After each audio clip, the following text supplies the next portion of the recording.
Hello, come one, come all, welcome. This is my first official, real, actual YouTube video, and today I'm going to be doing that big old trend. It's kind of old now, but I wanted to jump in and do it in a different way. I am going to be following Madelaine, and I cannot say her last name, but she plays Cheryl Blossom on Riverdale, and I love her. She has a YouTube channel. I will link it below for you. I'm sure you already know that. I'm going to try following her go-to summer makeup tutorial, the most recent one she has posted, using only natural and cruelty-free products. Now, the caveat is, 2 products are not natural.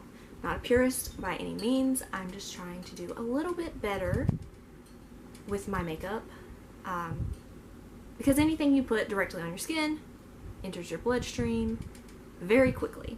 So I'm trying to be better. Not everything that I'm using is natural, but it is 100% cruelty-free. So I chose this look because it is very simple. Not a lot of products used, and I had products that were natural that I could use to complete this look. So without any further ado, let's get into it. First step is I like to get a damp beauty blender that I've already dampened, and then get this witch hazel with rose petal extract inside of it. Just gonna write on the other stuff. Alright, I'm gonna take my Real Technique sponge and the Juice Beauty Hydrating Mist and do exactly what she did. And kind of squeeze it.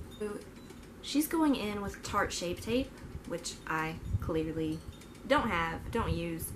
It's got some really questionable things in it. And the only concealer that I have right now that I actually like is the Hynt Beauty Duet Perfecting Concealer. And I am in the shade Fair. She puts her concealer all over her face, kind of, and I know a lot of people use the Hynt as a foundation.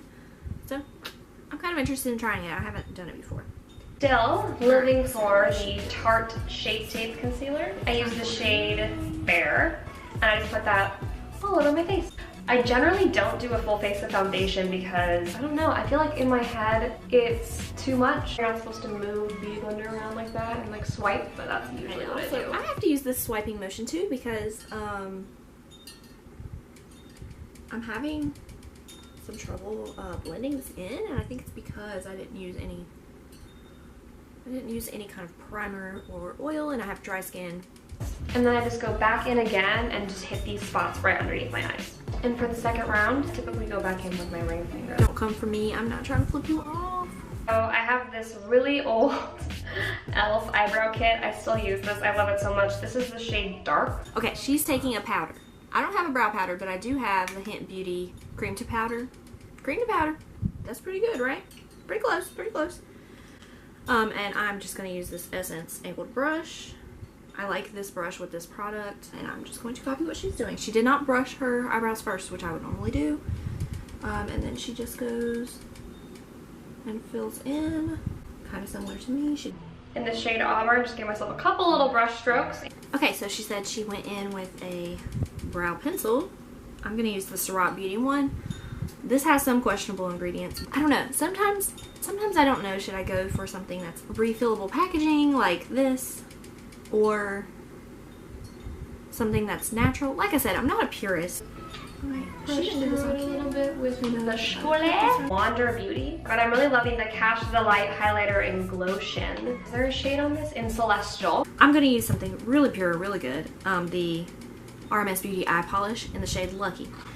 Hers is probably more of a bronze. This is more of a copper, but it is gloriously beautiful. So I'm kind of nervous because she's not using a primer, but I'm following her tutorial. Smear it a little bit.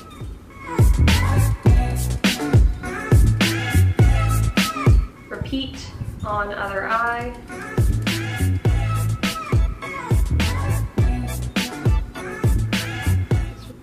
Oh, it's called Wander Beauty On The Glow blush, and I love these new little blush sticks. It's the Lilah B Divine Duo Lip and Cheek. And I've got 3 shades to choose from, and honestly I cannot tell what color she's using. It looks orange, it looks red, she puts it on her face and it doesn't look orange or red. I am gonna be brave. I'm gonna be so brave right now and use Be Fearless, which is this red shade here in the middle. And then she just uses her fingers and taps that right on in. Even? Sure. I'm gonna put some dang brow gel on. I've got this stunning brow gel by Pacifica. It's a really nice cruelty-free brand in the shade Golden Brown. Actually, I've used that before and I think it's okay. It's not my favorite, but I'm interested that she's using Golden Brown because, you know, red hair. I'm taking the Tarte brow gel. So I just kind of like lightly brush the hairs up. Okay, I'm not gonna curl my eyelashes because I don't have a curler. I used to never use eyelash primer. I have the Opening Act Lash Primer from Tarte. I don't have a lash primer right at this moment, so I'm just gonna use this Reviva Labs mascara as a primer. So I do love actually baking, like making food, but baking on my face, I'm not a huge fan of. Yeah. No baking for me.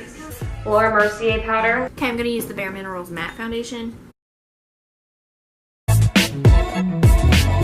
Chin gets a little oily, so I do it there. A little laugh line. And a little bit more for my forehead. Anastasia Glow Kit. And sugar. Okay, so surprisingly, that's my dog. Surprisingly, the Anastasia Glow Kit does not have terrible ingredients at all. I'm going to use the only powder highlighter that I have that's natural. And it's by Root. And I think their website is Root Pretty. And it's the White Gold Illuminator. It is really stunningly beautiful. I prefer it as an eyeshadow. And I love the little starburst color. Cheekbone. Eyebrow. Nosy posy. You know, something like that. Again, not a professional makeup artist. I have the Tarte Gifted Mascara. 100% pure Maracuja oil mascara. Wiggle at the base of the root. Something like that. I like the iconic nude shade of the lip cheat. I looked it up because I thought it looked so beautiful on her. I didn't want to pay that price. The ingredients are not totally terrible. The NYX Retractable Lip Liner in Sand Beige, which, what a weird name, but whatever, is a dupe for it. This is the completed look. My skin looks so dry, but honestly, I think it's kind of pretty. It's a nice summery look, exactly like she described. It's very easy to follow. And overall, I think her products are decent. Not the best, but decent. If you enjoyed this video, don't forget to give it a big old thumbs up.